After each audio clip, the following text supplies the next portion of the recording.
네, 안녕하세요. 처인원의 종묘 대표 박기민입니다. 이제 날씨가 본격적으로 서늘해지기 시작했습니다. 저희가 있는 경기도 용인은 한 하루 이틀 정도 비가 굉장히 많이 오고 나서 본격적으로 서늘한 날씨가 되고 있어서 일하기도 좋고, 아마 저희 영상을 보시는 구독자분들도 정원일을 하시기에 굉장히 좋은 날씨가 됐다고 볼 수 있는데요. 오늘 제가 다룰 주제는 가을 하면 대표적으로 떠오르는 게 바로 국화입니다. 국화. 근데 국화의 종류가 굉장히 다양하죠. 절화용으로도 많이 쓰고, 또 원예용으로도 많이 쓰고, 또 정원용으로도 굉장히 많이 쓰는데, 가든멈이나 아니면 절화로 쓰는 국화가 아니라 저희는 흔히 들국화라고 하는 야생에서 볼 수 있는, 또 정원에서 활용을 할 수 있는 숙군류, 월동을 하는 국화들에 대해서 좀 알아보려고 합니다. 왜냐하면 이 국화 같은 경우가 워낙 종류도 많고 그 이름도 다 천차만별입니다. 예를 들어 해국, 감국, 갯국, 국으로 끝나는 국화류가 있는가 하면, 반대로 이제 쑥부쟁이라든지 구절초라든지 국이라는 이름을 붙이지 않는 국화들도 굉장히 많고, 또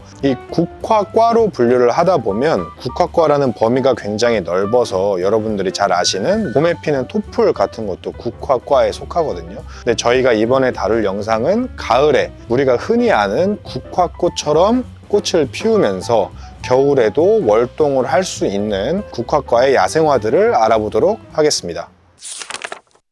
제일 먼저 다룰 이 국화과 야생화는 바로 구절초입니다. 아마 저희 구독자분들은 이름이라도 들어봤거나 아니면 정원에 최소 하나쯤은 심어져 있을 아주 대중화된 야생화라고 보시면 되겠는데요. 이 구절초 같은 경우는 원래는 흰색이나 아니면 연핑크색이 국내에서 자생하고 있는 구절초입니다. 다만 요즘은 이제 정원용으로 개량이 워낙 많이 되다 보니까 빨간색이라든지 주황색이라든지 노란색이라든지 이런 강한 원색들 계열도 많이 개발이 됐고, 또 보급이 되고 있어서 더욱더 폭넓게 사랑을 받고 있다고 볼 수 있는데요. 다만 이제 여러분들이 참고를 하셔야 될 건, 지금 이쪽에 보시면 지금 이렇게 이파리가 약간 쑥 모양처럼 끝이 갈라져 있는 게 원래 쑥부쟁이의 모양입니다. 잎 모양이고, 지금 이쪽을 보시면 진열된 걸 보시면 빨간색 계열의 구절초인데 이파리의 갈라짐이 조금 덜하고 이파리의 끝이 훨씬 뭉툭한 걸 보실 수 있습니다. 그러니까 원래 우리나라의 이제 식물 분류 상에는 구절초면 흰색 꽃,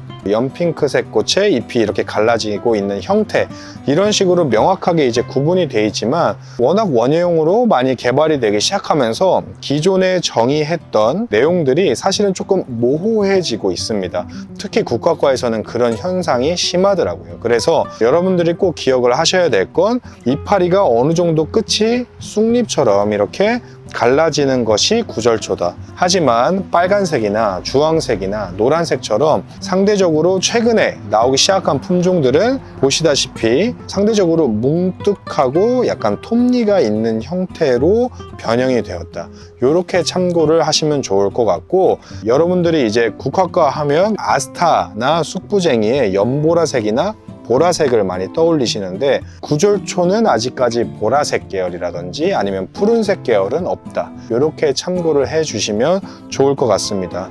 이 구절초 같은 경우는 9월 9일에 이파리를 채취해서 잘 말려서 이제 달여 먹으면 부인병에 좋았다고 해요. 예를 들어 난임이라든지 아니면 생리불순이라든지 이런 데 좋았다고 하니까 그 점을 참고를 하시면 될 것 같고, 다만 이제 원예용으로 개발된 이런 품종들은 이런 약효가 증명된 건 아니니까 약으로 쓰려고 하시는 시도는 조금 자제를 하시는 게 좋다. 저는 이렇게 생각하고 있습니다. 그래서 기존에 구절초 하면 이제 흰색이나 아니면 연핑크색 이렇게만 알고 계신 분들이 많아요. 특히 이제 조금 연세가 있으신 분들 같은 경우는. 그런데 요즘은 이제 빨간색이나 노란색이나 주황색이나 이렇게 밝은 원색도 많이 개발되고 있다. 그러니까 기존에 이제 재래종 구절초가 있으신 분들은 한번 새로운 색깔의 구절초를 함께 조합해 보는 것도 좋은 방법일 것 같고, 또 지금 보시면 작은 개체 안에서도 굉장히 많은 꽃대를 피우고 있는 걸 볼 수 있습니다. 이게 이제 국화과 야생화의 굉장히 큰 장점이죠. 크기에 대비해 꽃이 많이 핀다는 거. 다만 이제 개체에 따라서 아니면 색깔에 따라서 품종에 따라서 꽃이 피는 시기가 일정하지 않기 때문에 예를 들어 흰색 같은 경우는 조금 빨리 필 수도 있고 붉은색 계열 같은 경우는 늦게 필 수도 있으니까 이 점은 꼭 참고를 하셔서 식재하셨으면 좋겠습니다. 다음으로 소개를 해드릴 건 아마 국화과 중에 가장 폭넓게 사랑을 받고 있는 바로 이 아스타입니다. 지금 제 손에 쥐고 있는 이 아스타는 보라색의 겹꽃으로 굉장히 이 작은 사이즈임에도 불구하고 꽃대가 굉장히 많이 잡힌 걸 볼 수가 있죠. 아스타는 보라색뿐만 아니라 진한 핑크색이라든지 연한 핑크색 아니면 하얀색 그리고 화형에 따라서 겹꽃인지 꽃꽃인지 아니면 꽃의 크기나 아니면 자라는 크기까지 여러모로 굉장히 다양한 이유들로 많은 품종들이 존재를 합니다. 그렇다 보니까 국내에서 이제 야생화 농가 같은 경우는 사실 품종을 정확히 명명하지 않고 아스타가 유통이 되는 경우가 굉장히 많습니다. 아니면 뭐 색깔로만 이름을 붙인다든지 이런 경우가 굉장히 많아서 사실은 저희도 꽃의 화형으로만 어느 정도 구분을 하고 있는 게 현실이니까 그 점은 좀 이해를 해 주셨으면 좋겠습니다. 왜냐하면 아스타 같은 경우는 굉장히 많은 품종들을 지니고 있거든요. 그리고 절화 쪽에서도 굉장히 많이 쓰이기 때문에 사실은 우리나라에서 그 모든 품종의 이름을 구분하면서 생산하고 있지는 않다. 그러니까 헷갈리지 않도록 예를 들어서 똑같이 겹 아스타 보라색으로 판매를 하고 있는데 저희가 파는 이 화형과 다른 업체에서 구매하시는 화형이 또 다를 수도 있습니다. 어디가 좋다의 문제가 아니라 보통은 아스타 같은 경우는 서로 품종이 다르더라도 색깔이나 화형 정도로만 구분을 하기 때문에 혼동이 없으시도록 잘 참고를 하시면 좋을 것 같고 지금 저희가 판매하고 있는 상품은 딱 이렇게 10cm짜리 화분 폭이 제 주먹만한 이 10cm짜리 아스타를 판매를 하고 있는데 이 아스타를 큰 화분이나 노지에 심어서 1년이 경과하면 딱 이 정도 사이즈가 됩니다. 꽃은 거짓말 안 보태고 100개에서 200개 사이가 잡혀 있고 개화도 잘 진행되고 있고 포기도 굉장히 커져 있는 걸 보실 수 있습니다. 그러니까 아스타 자체가 그렇게 비싼 품종이 아니기 때문에 가격 대비 굉장히 정원에서 좋은 효과를 볼 수 있다. 특히 가을에는 꽃이 귀하기 때문에. 그래서 여러분들에게 추천을 드리고 싶고 예전에는 이제 아스타가 꽃꽃이 거의 위주였는데 요즘은 이제 겹꽃도 상대적으로 저렴한 가격에 유통이 되고 있기 때문에 여러분들이 구매하시는데 주저할 이유가 거의 없다. 저는 이렇게 느껴집니다. 지금 보시면 이쪽에는 이제 뭐 핑크색 그리고 밑에는 하얀색 그리고 이쪽에는 보라색, 위에는 진 핑크색이 있는데요. 아스타 같은 경우는 이제 저도 예전에 초창기에는 아스타 붉은색이라고 해서 유통이 되는 것들을 판매를 하다가 실제로 꽃이 피고 보니 진 핑크 또는 진 자주색인 경우가 굉장히 많았습니다. 근데 정확히 얘기를 하면 아주 빨간색 계열의 아스타는 사실상 없고 사실은 진 자주색이 핀다 또는 진 핑크색으로 핀다고 참고를 하시는 게 좋을 것 같아요. 완전히 쨍한 빨간색을 보기는 쉽지 않으니까 그 부분은 참고를 하시면 되고 빨간색 계열의 국화류를 찾고 계신 분들은 오히려 구절초가 더 적합한 선택이라고 보시면 됩니다. 그래서 꽃이 아니라 예를 들어 구절초 같은 경우는 혹꽃인데 아스타도 헛꽃이 많거든요. 그래서 여러분들이 구분을 하려면 바로 이 이파리로 구분을 하시면 됩니다. 아까 구절초 같은 경우는 이파리가 끝에가 갈라져 있었지만 이 아스타 같은 경우는 좁고 일자로 톱니는 아주 보일 듯 말 듯 살짝 있으니까 이 이파리만 봐도 구분을 할 수 있다. 이렇게만 참고를 해주시면 좋겠습니다. 굉장히 성장세가 좋은 야생화이기 때문에 또 예전에는 겹 아스타가 굉장히 비쌌었거든요. 근데 이제는 겹 아스타도 홑 아스타랑 가격 차이가 거의 없어서 여러분들이 구매하시기에 부담이 없을 것 같다. 저는 이렇게 생각을 하고 있습니다.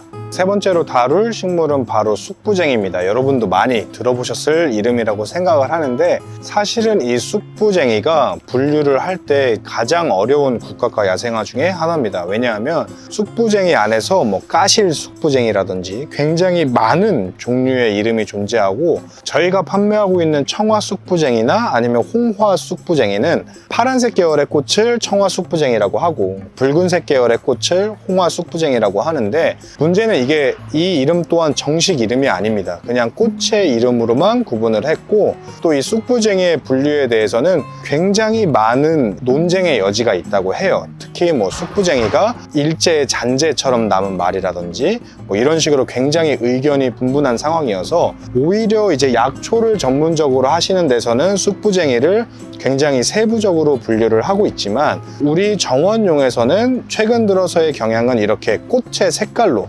청화쑥부쟁이, 홍화쑥부쟁이 이렇게 나눠서 분류를 하고 있다. 이렇게 참고를 하시면 될 것 같습니다. 혹시나 이 쑥부쟁이의 어원이나 아니면 그 논쟁의 여지가 궁금하신 분들은 한번 인터넷에 검색을 해보셔도 좋을 것 같고요. 쑥부쟁이는 이제 저희가 앞서 구절초나 아스타를 한번 살펴봤는데, 구절초처럼 잎이 갈라져 있지도 않고 아스타보다는 두꺼운 형태다라고 이파리를 참고를 하시면 딱 좋습니다.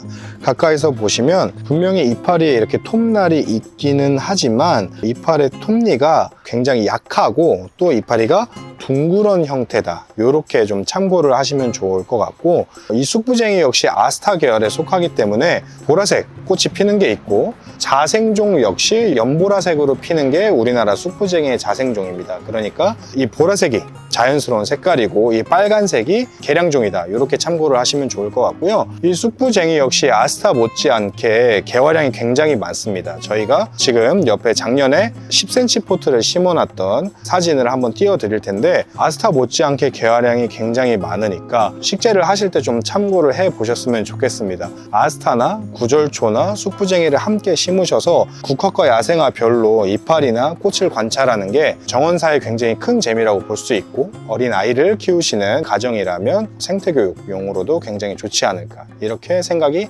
됩니다. 마지막으로 다룰 건 이 하단부에 있는 갯국과 상단부에 있는 해국입니다. 아마 국화과를 좋아하시는 분이 아니라면 구절초나 아스타나 쑥부쟁이 정도는 쉽게 알 수 있는데, 갯국이나 해국은 잘 모르거나 알아보지 못할 확률이 높은, 상대적으로 인지도가 낮은 국화과 야생화라고 보시면 되는데요. 먼저 이 해국 같은 경우는 지금 가까이서 보시면 이파리에 솜털이 굉장히 잡히면서 크게, 그리고 둥그렇게 자라는 게 특징입니다.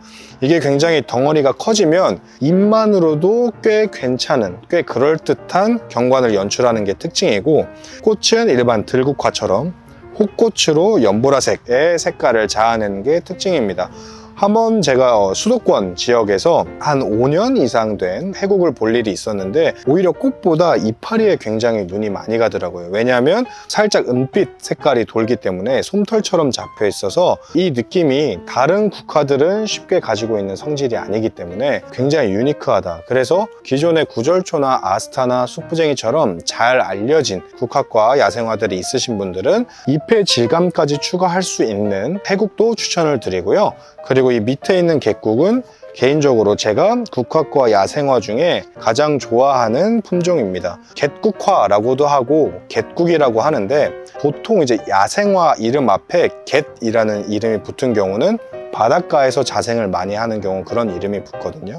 이 역시 이제 서해 쪽이나 아니면 남부 해안 쪽에 굉장히 많이 있고, 그렇다 보니까 월동을 못하지 않냐라고 이제 하시는 분들도 있으신데, 월동을 잘합니다. 월동을 잘하니까 이 부분은 걱정을 안 하셔도 되고요. 지금 보시면 이파리를 달고 줄기가 올라오는 방식이 굉장히 촘촘하고, 이파리도 어떻게 보면 구절초나 아니면 쑥부쟁이랑 비슷하다고 생각을 하실 수도 있죠. 왜냐하면 톱니가 있기 때문에. 하지만 이파리 테두리에 이렇게 은색깔이 돌면서 이파리 자체만으로도 꽤 그럴듯한 연출을 해줍니다. 해국과 마찬가지로. 그리고 이파리 뒷면은 이렇게 완전히 은색이 도는 게 특징이고, 무엇보다 갯국의 장점은 이파리와 꽃이 함께 피었을 때의 그 장면, 그 그림이라고 생각을 하는데, 다른 국화와 다르게 갯국 같은 경우는 노란색의 작고 동그란 겹꽃을 다박하게 피어냅니다. 그렇다 보니까 이 은색 베이스의 이파리 위에 노란색 겹꽃이 마치 단추처럼 이렇게 빼곡하게 달려 있거든요. 그래서 저는 이 갯국이 일반 국화과 야생화들, 구절초나 뭐 다른 쑥부쟁이나 이런 것들, 해국도 마찬가지고 꽃만으로 구분하기는 쉽지 않거든요. 꽃은 거의 다 비슷한 국화처럼 느껴지는데 이 객국은 꽃 자체도 다른 국화과의 야생화보다 확실히 특이한 구분점이 있어서 개인적으로는 굉장히 좋아하는 객국입니다. 다만 아이러니하게도 객국이 국화과 야생화 중에 인지도가 가장 떨어져요. 해국보다도 인지도가 떨어지거든요. 워낙 이제 일반적인 국화의 모양을 벗어나다 보니까 객국이 국화과 야생화라고 생각을 잘